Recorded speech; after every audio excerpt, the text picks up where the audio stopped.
Okay, today we will discuss about electric potential or electrostatic potential. Electric potential भी कहते हैं इसको और इलेक्ट्रोस्टैटिक पोटेंशियल भी कहते हैं। काफ़ी महत्वपूर्ण आपका ये आज का दिन रहने वाला है, क्योंकि ये भी एक प्रकार का कॉन्सेप्ट ही है। इसको थोड़ा ध्यान से देखेंगे। चैप्टर नंबर 2 है आपका, चैप्टर नंबर 2 विद्युत विभव। क्या कहते हैं इसको? विद्युत विभव। इंग्लिश में बोलेंगे इलेक्ट्रिक पोटेंशियल। इलेक्ट्रिक पोटेंशियल, इसी को इलेक्ट्रोस्टैटिक पोटेंशियल भी कहते हैं। स्थिर विद्युत विभव के नाम से भी इसको जाना जाता है। ठीक है, तो देखते हैं इलेक्ट्रिक पोटेंशियल क्या होता है। सबसे पहले हम बात करते हैं विद्युत विभव के भौतिक अर्थ के बारे में। इसके बारे में बात करते हैं, आखिर इसका मतलब क्या होता है, इसका भौतिक अर्थ क्या होता है। इस पर हम क्या करते हैं, पहले थोड़ी सी चर्चा करते हैं। ठीक है, तो भौतिक अर्थ समझते हैं। थोड़ा सा कुछ उदाहरण लेते हैं। पहले physical meaning of electric potential, इसको देखते हैं।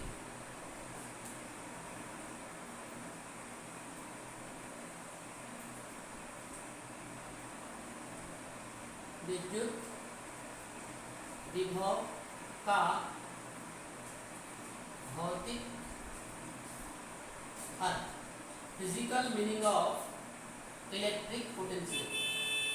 विद्युत विभव का भौतिक अर्थ। बोर्ड में ये ब्लू इंक दिख रहा है अच्छे से अभी? Everyone okay, yes yes, great. विद्युत विभव का भौतिक अर्थ क्या है, तो मैं थोड़ा सा पहले आपको एग्जांपल से समझाता हूँ। जैसे आप लोगों ने गत वर्ष पढ़ा है, लास्ट ईयर आप लोगों ने ये पढ़ा है कि जैसे पानी होता है और पानी का क्या होता है, तल होता है। एग्जाम्पल समझेंगे। इलेक्ट्रिक पोटेंशियल आपको समझना बहुत जरूरी है, क्योंकि ये बहुत बार आएगा, है ना, और ये दैनिक जीवन में भी इसका महत्व होता है। ठीक है, तो पानी और पानी का क्या होता है, तल होता है। ठीक है, उसी प्रकार आप लोगों ने पिछले साल ऊष्मा भी पढ़ी है, तो ऊष्मा और ऊष्मा के लिए क्या होता है, ताप। ऊष्मा के लिए क्या होता है, आपके पास ताप होता है। ऊष्मा के लिए ताप होता है। उसी प्रकार यहाँ पर हमारे पास में होता है आवेश। क्या होता है, आवेश होता है। और आवेश के लिए एक शब्द होता है विभव, इसको विद्युत विभव के नाम से जानते हैं। अब हम इसको थोड़ा समझते हैं कि आखिर इसका भौतिक अर्थ क्या है। आप जानते हैं पानी हमेशा कैसा रहता है, पानी हमेशा कैसे रहता है, पानी हमेशा उच्च तल से निम्न तल की ओर बहता है।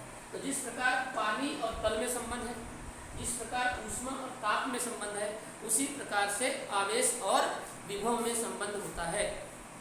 और हम कैसा जानते हैं कि जब भी हमने पानी के बारे में पढ़ा, तल के बारे में पढ़ा, हमने ये कहा कि पानी हमेशा उच्च तल से निम्न तल की ओर ही क्या होता है, प्रवाहित होता है। पानी हमेशा उच्च तल से निम्न तल की ओर प्रवाहित होता है। ऊष्मा का भी बिल्कुल उसी प्रकार से है। ऊष्मा के बारे में हमने क्या पढ़ा पिछले साल, पिछले वर्ष क्या पढ़ा हमने, कि ऊष्मा जो है वो हमेशा उच्च ताप वाली वस्तु से निम्न ताप वाली वस्तु की ओर क्या होती है, प्रवाहित होती है। उसी प्रकार आवेश के बारे में भी हम पढ़ते हैं। आवेश जो होता है वो उच्च विभव वाली वस्तु से निम्न विभव वाली वस्तु की ओर क्या करता है, प्रवाहित होता है। आवेश जो है वो उच्च विभव वाली वस्तु से निम्न विभव वाली वस्तु की ओर क्या होता है, प्रवाहित होता है। तो जिस प्रकार पानी के लिए तल महत्वपूर्ण होता है, तल ये बताता है कि पानी किस दिशा से किस दिशा की ओर प्रवाहित होगा। ऊष्मा ताप बताता है कि ऊष्मा के प्रवाह की दिशा क्या होगी।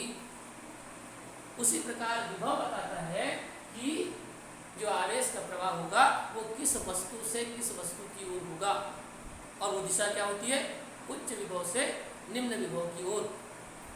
तो कुल मिलाकर तल के बारे में अगर बोले तो हम ऐसा बोल सकते हैं कि पानी के प्रवाह की दिशा को बताने वाली राशि क्या कहलाएगी, तल कहलाएगी, है ना। पानी के प्रवाह की दिशा को कौन बताता है, तल बताता है। उसी प्रकार ताप के बारे में हमने पिछले बार पढ़ा, वह भौतिक राशि जो ऊष्मा प्रवाह की दिशा को क्या करती है, बताती है, वो ऊष्मा कहलाती है। उसी प्रकार विभव के बारे में बोलेंगे, आवेश प्रवाह की दिशा को बताने वाली जो राशि है वो क्या कहलाएगी, विद्युत विभव कहलाएगी, या केवल कहेंगे उसको विभव भी कहेंगे तो कोई गड़बड़ नहीं है। राइट। तो अब एक डायग्राम के थ्रू मैं आपको समझाता हूँ कि ये आपके पास में एक चालक है ए, ठीक है, और ये चालक है बी। क्लियर। अब मान के चलो ये है उच्च विभव वाला, इसको बोलते हैं मानचित्र में उच्च विभव पर, और ये है मान के चलो निम्न विभव पर। ये मैं भौतिक अर्थ बता रहा हूँ, अभी परिभाषा पर मैं आऊँगा, है ना। डेफिनेशन मैंने अभी स्टार्ट नहीं की है, ठीक है। अभी केवल मैं क्या कर रहा हूँ, आपको परिभाषा भौतिक अर्थ में मैं आपको क्या कर रहा हूँ, बता रहा हूँ, ठीक है। इस प्रकार से तो अब इन दोनों चालकों को, ये दोनों आवश्यक चालक हैं, इन दोनों चालकों को याद रखिए, आवेश प्रवाह की दिशा किस वस्तु पर ज्यादा आवेश है और किस वस्तु पर कम आवेश है उस पर डिपेंड नहीं करता, ठीक है। वो डिपेंड करता है उच्च विभव और निम्न विभव पर। जिस प्रकार से हम ये बोलते हैं कि भाई पानी हमेशा ऊंचे तल से नीचे तल की ओर बहता है, पानी की मात्रा पर डिपेंड नहीं करता कि पानी किसके पास में ज़्यादा है किसके पास में कम है, इस पर डिपेंड नहीं करता पानी का बहना। अगर ऐसा होता तो समुद्र के पास में तो अथाह जल है और नदियों के पास में उससे बहुत कम मात्रा में जल है, लेकिन हमेशा पानी नदियों का कहाँ गिरता है, समुद्र में गिरता है ना। अगर ऐसा होता कि जिसके पास में ज़्यादा जल है उससे कम जल की ओर पानी बहने लगेगा, जल बहने लगेगा, तो फिर तो पूरा समुद्र का पानी कहाँ गया होता, सब नदियों में आ गया होता, और सब नदियाँ क्या हो जाती, पूरी तरह से क्या हो जाती, भर जाती, है ना, पानी से पूर्ति हो जाती। लेकिन ऐसा नहीं होता, पानी का बहना तल पर डिपेंड करता है। वैसे आवेश का बहना उच्च विभव से निम्न विभव की ओर होगा, आवेश का बहना उच्च अधिक आवेश वाले वस्तु से कम आवेश वाले वस्तु की ओर नहीं होता, याद रखिए, ठीक। ये कॉन्सेप्ट है। तो अब इन दो वस्तुओं को क्या कर दिया आपने आपस में, किसी चालक तार की सहायता से क्या कर दिया आपने, जोड़ दिया। तो अब बताइए आवेश का प्रवाह क्या होगा अगर यह उच्च विभव पर है। अभी मैं उच्च विभव निम्न विभव क्या होता है ये बताता हूँ, ठीक है। अब इस कॉन्सेप्ट आप समझ लीजिए कि उच्च विभव से निम्न विभव की ओर आवेश का प्रवाह होता है। तो आवेश कैसा प्रवाहित होगा, आवेश जो प्रवाहित होगा वो क्या होगा, ए से बी की ओर होगा। अगर इसी को मैं कन्वर्ट कर देता कि यहाँ निम्न विभव हो जाता, यहाँ उच्च विभव हो जाता, तो आवेश क्या होता, बी से ए की ओर होने लगता, प्रवाहित होने लगता। तो अब हमारे जो भौतिक अर्थ में मैं आपको बता रहा था उसकी परिभाषा में कैसे दूंगा, या उसको मैं कैसे डिफाइन करूँगा कि वह भौतिक राशि जो हमें यह बताती है, वह भौतिक राशि जो हमें यह बताती है कि दो आवेशित चालकों को किसी चालक तार की सहायता से संयोजित करने पर आवेश का प्रवाह किस वस्तु से किस वस्तु की ओर होता है ना। क्या होगी डेफिनेशन, वह भौतिक राशि, इसके बारे में बात कर रहे हैं, विद्युत विभव के बारे में बात कर रहे हैं। वह भौतिक राशि जो हमें यह बताती है कि दो आवेशित चालकों को किसी चालक तार की सहायता से संयोजित करने पर, एक तार से जोड़ दिया हमने, किसी चालक तार की सहायता से संयोजित करने पर आवेश का प्रवाह किस चालक से किस चालक की ओर होगा। ओके। अगर चालक ए का विभव उच्च है और चालक बी का विभव निम्न है तो आवेश उच्च विभव वाले चालक से, मतलब ए से बी की ओर प्रवाहित होगा। और यदि अगर इसका उल्टा हो जाए कि बी अगर उच्च विभव पर है और ए अगर निम्न विभव पर है तो चालक बी से ए की ओर क्या होगा, आवेश का प्रवाह होगा। तो विभव ने क्या बताया हमको, बताइए विभव ने क्या बताया, आवेश प्रवाह की दिशा, आवेश प्रवाह की क्या किया उन्होंने, उसने दिशा को क्या किया है हमको बताया है। क्लियर हो गई बात सबको, ओके। या दूसरी डेफिनेशन अगर हम उसको भौतिक अर्थ की डेफिनेशन अगर उसको बताना चाहते हैं तो ऐसा बता सकते हैं कि आवेश प्रवाह की दिशा को बताने वाली राशि विद्युत विभव कहलाती है। या ऐसा बोल सकते हैं कि दो आवेशित चालकों को किसी चालक तार की सहायता से संयोजित करने पर आवेश प्रवाह की दिशा को बताने वाली भौतिक राशि विद्युत विभव कहलाती है। ओके, यस और नो, माइक ऑन करके बताइए, बात समझ में आ गई। और हम कैसे बता रहे हैं, ये हमने एक उदाहरण लिया है। जिस प्रकार हमारा पूर्व ज्ञान बोलता है कि पानी सदैव उच्च तल से निम्न तल की ओर प्रवाहित होता है, मतलब तल पानी के प्रवाह की दिशा को बताता है।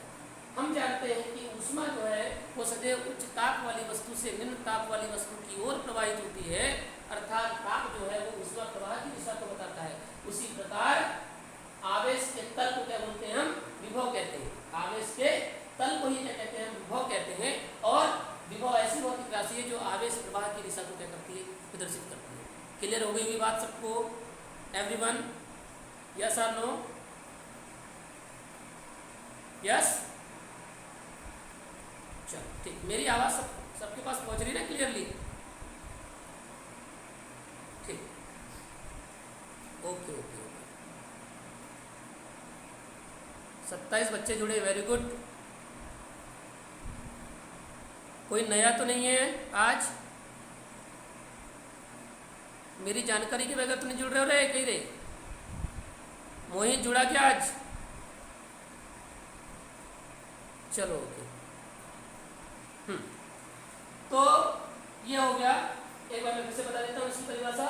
जब दो वह भौतिक राशि जो हमें यह बताती है कि दो आवेशित चालकों को किसी चालक तार की सहायता से संयोजित करने पर आवेश प्रवाह की दिशा किस चालक से किस चालक की ओर होगी, है ना? ये था विद्युत विभव का भौतिक अर्थ। अब हम चर्चा करते हैं विद्युत विभव की परिभाषा। विद्युत विभव की परिभाषा, definition of electric potential. Yes, विद्युत विभव की परिभाषा क्या है, इस पर थोड़ा सा गौर करते हैं। ये आपके पास में देखो, ये डायग्राम मैं बना रहा हूँ, ये ऑफिशियल डायग्राम नहीं है ना? मतलब बुक में नहीं मिलेगा, लेकिन आपको समझाने के लिए मैं आपको बता रहा हूँ, ठीक है? इसमें ऐसा किसी से लड़ना झगड़ना नहीं कि इसका डायग्राम ऐसे ही बनता है, तो दिक्कत हो जाएगी। ये आपके पास में क्या है? विद्युत क्षेत्र है। क्या है आपके पास है? विद्युत क्षेत्र, ठीक है? अब ये विद्युत क्षेत्र क्या होगा? किसी न किसी आवेश का होगा, जाहिर सी बात है। ये किसका होगा? किसी न किसी आवेश का ही होगा, है ना? अब क्या कर रहे हैं हम? इस विद्युत क्षेत्र में हम ये विद्युत क्षेत्र जो है प्लस क्यू आवेश का है, मान के चलो, ठीक है? अब प्लस क्यू आवेश का विद्युत क्षेत्र है। अब इसका कोई एक बिंदु यहाँ पर मैं पी ले लेता हूँ, और ये है आपका अनंत। क्या है ये? आपका अनंत है, ठीक? अब ये अनंत से क्या करना? अनंत पर कोण ये मान के चलो एकांक धनावेश है Q0, कोण ये एकांक धनावेश Q0, क्लियर?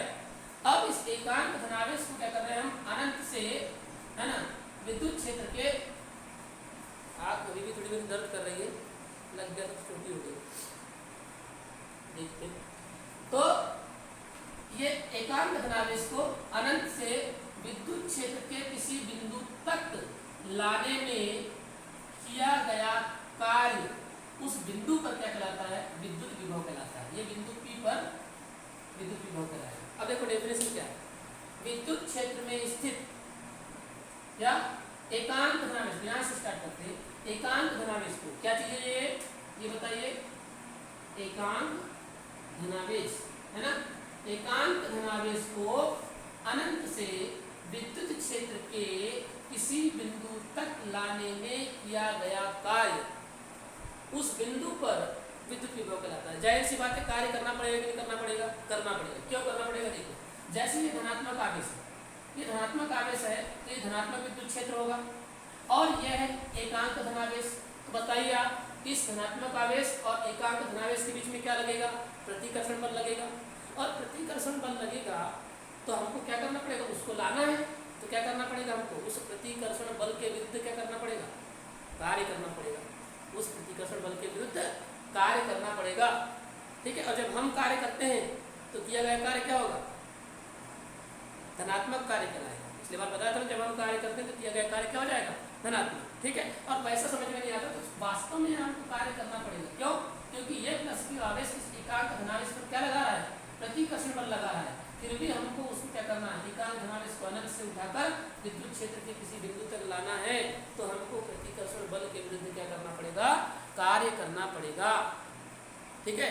और जब हमको वास्तव में कार्य करना पड़ रहा है तो ये क्या हो जाएगा? आपका धनात्मक कार्य हो जाएगा। पिछली बार आपको याद होगा, जब कार्य वास्तव में किया जाता है तो धनात्मक कार्य, और जब कार्य की प्राप्ति हो जाती है तो क्या हो जाता है, ऋणात्मक कार्य। गुरुत्वाकर्षण क्षेत्र में आप लोगों ने पढ़ा था पिछले बार, है ना। गुरुत्वाकर्षण में जब वस्तु को नीचे से ऊपर उठाते हैं तो हमको क्या करना पड़ता है, गुरुत्वाकर्षण बल के विरुद्ध कार्य करना पड़ता है। ये कार्य धनात्मक था।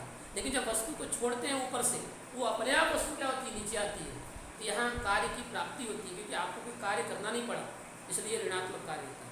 तो जब जब तो उसको छोड़ देते है ना, जब विद्युत बल के विरुद्ध, इस प्रतिकर्षण बल के विरुद्ध क्या करना पड़ रहा है हमको, इसको अनंत से यहाँ लाने के लिए कार्य करना पड़ रहा है, तो क्या हो जाएगा, ये धनात्मक कार्य हो जाएगा। ठीक है। अगर मान के चलिए इसी का मैं उल्टा करता हूँ, अगर यहाँ पर क्या हो जाता, प्लस की जगह क्या हो जाता, माइनस आवेश होता, अब बताइए क्या होगा, बताइए क्या होगा। अब ये माइनस वाला आवेश क्या करेगा, इस पर आकर्षण बल लगाएगा। आकर्षण बल लगाएगा तो ये आवेश ही क्या करेगा, इसको अपने आप खींच लेगा। तब आपको कार्य करने की आवश्यकता होगी क्या, नहीं भाई, ये तो अपने आप उस पर क्या कर रहा है, बल लगा रहा है। तो कार्य की प्राप्ति हो रही है। इस स्थिति में किया गया कार्य क्या होगा, ऋणात्मक होगा। और इस विभव को ऋणात्मक विभव कहेंगे। इस विभव को क्या कहेंगे हम, ऋणात्मक विभव कहेंगे। क्लियर हो गई बात सबके, ठीक है, क्लियर है ना सबके। तो ये धनात्मक ऋणात्मक का खेल ऐसा है कि जब प्लस की आवेश यहाँ रहेगा तो प्रतिकर्षण बल के विरुद्ध कार्य करना पड़ेगा। तो प्रतिकर्षण बल के विरुद्ध कार्य करना पड़ेगा, उस कार्य को हम धनात्मक विद्युत विभव कहेंगे। और जब हमको कार्य की प्राप्ति होगी, आकर्षण बल लगेगा इस एकांक धनावेश पर, तो क्या होगा, अपने आप आवेश जो होगा वो अनंत से विद्युत क्षेत्र के बिंदु तक क्या हो जाएगा, आ जाएगा। तो यहाँ पर हमको कार्य करने की आवश्यकता नहीं होगी। इसको क्या कहेंगे हम, ऋणात्मक कार्य कहेंगे। ठीक है। तो उस पर हम अभी नहीं जाते, ध्यान रहना चाहिए आपको धनात्मक और ऋणात्मक। देखो धनात्मक आवेश जो होता है ना, धनावेश जो है, धनावेश का जो विभव होता है वो उच्च कहलाता है, उच्च विभव कहलाता है। धनावेश का विभव उच्च विभव, ऋणावेश का विभव निम्न विभव। ठीक है। धनावेश का विभव क्या होगा, उच्च विभव होगा, और ऋणावेश का विभव क्या होगा, निम्न विभव होगा। ठीक है। तो दो तीन टर्म है, धनात्मक आवेश, धनावेश है तो धनात्मक विभव, धनावेश के कारण जो विभव उत्पन्न होगा वो धनात्मक विभव, ऋणावेश के कारण उत्पन्न विभव ऋणात्मक विभव, धनावेश के कारण जो विभव उत्पन्न होगा वो उच्च विभव कहलाएगा, ऋणावेश के कारण जो विभव उत्पन्न होगा वो निम्न विभव कहलाएगा। क्लियर। अब डेफिनेशन पर आते हैं। ठीक है ना, क्या होगी डेफिनेशन, एकांक धनावेश को अनंत से विद्युत क्षेत्र के किसी बिंदु तक लाने में किया गया कार्य उस बिंदु पर विद्युत विभव कहलाता है। ओके, एक बार फिर से देखते हैं। एकांक धनावेश को अनंत से, एकांक धनावेश को अनंत से विद्युत क्षेत्र के किसी बिंदु तक लाने, माइक ऑफ करो, कौन जुड़ा है, माइक ऑफ करो। Okay, Galaxy M01 mike off करो।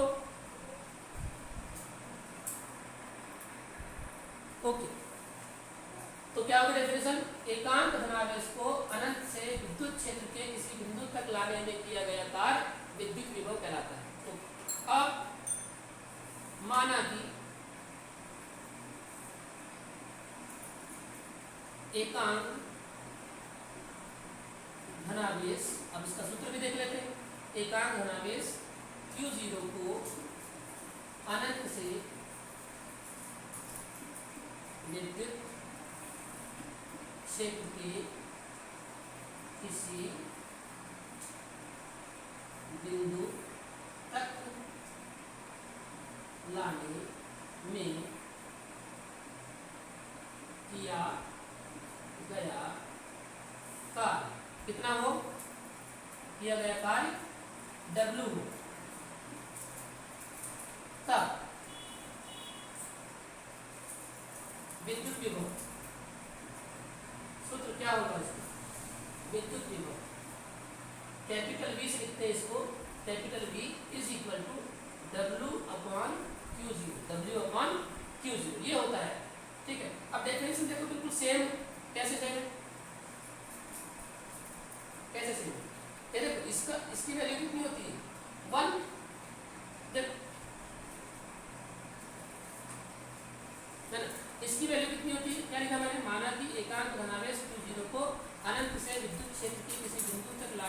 किया गया कार्य W हो तब विद्युत विभव V is equal to W upon Q0।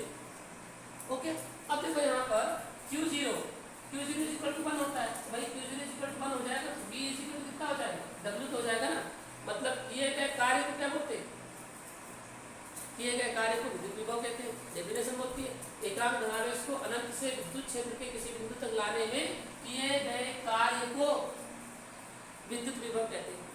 तो ठीक तो है, एकांक धनावेश पर को लाने में किया गया कार्य, एकांक धनावेश को लाने में किया गया कार्य क्या कहलाता है, विद्युत विभव कहलाता है। Very easy.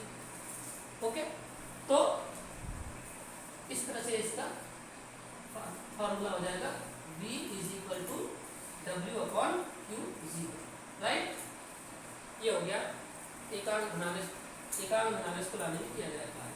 अच्छा, अब इसका मात्रक निकालते हैं। मात्रक, तो भाई W कार्य है, कार्य का मात्रक क्या होता है आपको मालूम, क्या होता है कार्य का मात्रक, जूल, है ना। कार्य का मात्रक हो गया जूल, और आवेश का मात्रक क्या होता है, कूलाम।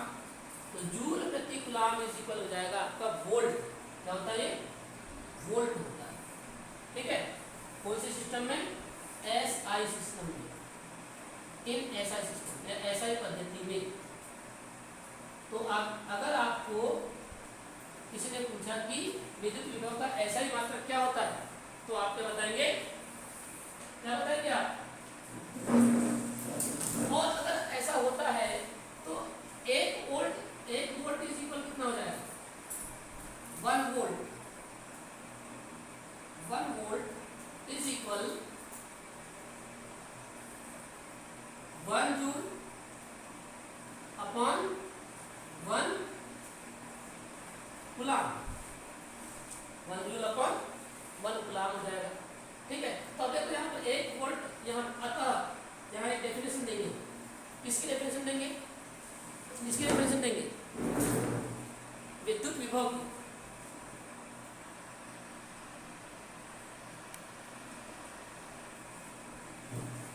इसकी डेफिनेशन देंगे हम यहाँ पर, विद्युत 1 वोल्ट विद्युत विभव की क्या करेंगे हम, डेफिनेशन देंगे कि 1 वोल्ट विभव किसको कहेंगे। तो देखो बहुत आसान है, 1 कूलाम आवेश को, डेफिनेशन वही रहने वाली है, 1 कूलाम आवेश को अनंत से विद्युत क्षेत्र के किसी बिंदु तक लाने में किया गया कार्य 1 जूल हो तो उस बिंदु पर विद्युत विभव 1 वोल्ट कहलाता है। कितना आसान है ना, आसान है ना। क्या होगा, 1 कूलाम आवेश को किसको लाना है, अभी तक एकांक धनावेश बोल रहे थे, अब यहाँ 1 जूल बटे 1 कूलाम हो गया, है ना। क्या बोलेंगे, आवेश, माइक ऑफ करो, म्यूट कर दो। 1 कूलाम आवेश को अनंत से विद्युत क्षेत्र के किसी बिंदु तक लाने में किया गया कार्य 1 जूल हो तो उस बिंदु पर विद्युत विभव 1 वोल्ट कहलाता है। ठीक है, ये आपको अतः करके लिखना है। क्लियर होने बात सबको। ये डायग्राम जो है ये आधिकारिक तौर पर सही नहीं कहलाएगा, ठीक, लेकिन मैं आपको समझाने के लिए इस पर बताया हूँ, है ना। ये आप डायग्राम फिर कॉपी में नहीं बनाएंगे, राइट। चलिए, इतने का क्या कर लीजिए आप,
बताइए, सीजीएस पद्धति में कार्य का मात्रक, आप माइक माइक ऑफ करो, अर्ग होता है, अर्ग है ना, कार्य का मात्रक होता है अर्ग, और आवेश का मात्रक होता है स्थैतिक कूलाम, स्थैतिक कूलाम। माइक ऑफ करो बेटा, म्यूट करो। कौन है माइक पर, कौन है?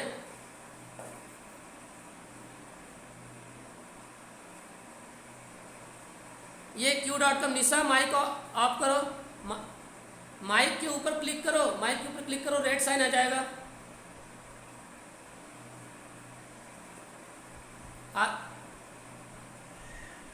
माइक, अरे वो जो माइक का चिन्ह दिया है ना, उसके ऊपर क्लिक करो ना।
हाँ, मैं चर्चा कर रहा था मात्रक CGS पद्धति में, है ना, विद्युत विभव का मात्रक W/Q, कार्य का मात्रक होता है अर्ग और आवेश का मात्रक होता है स्थित कूलाम। किसमें? CGS पद्धति में। तो अर्ग अपॉन स्थित कूलाम ये बन जाएगा आपका स्थित वोल्ट। क्या बन जाएगा आपका? स्थित वोल्ट बन जाएगा। ठीक है, और फिर हम एक स्थित वोल्ट की क्या करेंगे, एक स्थित वोल्ट की क्या करेंगे, डेफिनेशन देंगे। ठीक है, 1 स्थित वोल्ट इज इक्वल टू 1 अर्ग अपॉन 1 स्थित कूलाम। स्थित कूलाम। ठीक है, तो अब डेफिनेशन आपकी क्या हो जाएगी? बिल्कुल उसी प्रकार से होगी आपकी डेफिनेशन। एक स्थित कूलाम को अनंत से विद्युत क्षेत्र के किसी बिंदु तक लाने में किया गया कार्य 1 अर्ग हो तो उस बिंदु पर विद्युत विभव 1 स्थित वोल्ट कहलाता है। ठीक है, क्या होगी डेफिनेशन बताइए? किसको? एक स्थित कूलाम आवेश को, वहाँ कूलाम था, यहाँ स्थित कूलाम है। एक स्थित कूलाम आवेश को अनंत से विद्युत क्षेत्र के किसी बिंदु तक लाने में किया गया कार्य कितना हो? 1 अर्ग हो तो उस बिंदु पर विद्युत विभव 1 स्थित वोल्ट कहलाता है। ठीक, यस। अब इसका विमीय सूत्र देख लेते हैं। विमीय सूत्र, माइक ऑफ करो बेटा। विमीय सूत्र, अब देखो विमीय सूत्र क्या होगा? हमारे पास में फार्मूला क्या है? V = W/Q है। ठीक है, बहुत आसान है विमीय सूत्र निकालना, है ना। W, अब बताइए W का मात्रक क्या होता है? W जो है उसका W क्या है? कार्य है, और कार्य का विमीय सूत्र आपको मैंने याद करवा दिया हूँ। क्या होता है? mL2T-2। ये हो जाएगा mL2T-2। और आवेश का हम 2-3 दिन से लिख रहे हैं। क्या होता है आवेश का? AT। ठीक, ये हो गया कार्य का mL2T-2 और आवेश का हो जाएगा AT। म्यूट करो, कौन बोल रहा है बीच में? बीच में कौन बोल रहा है? म्यूट करो, म्यूट। अरे ये कौन है बीच में बात कर रहा है?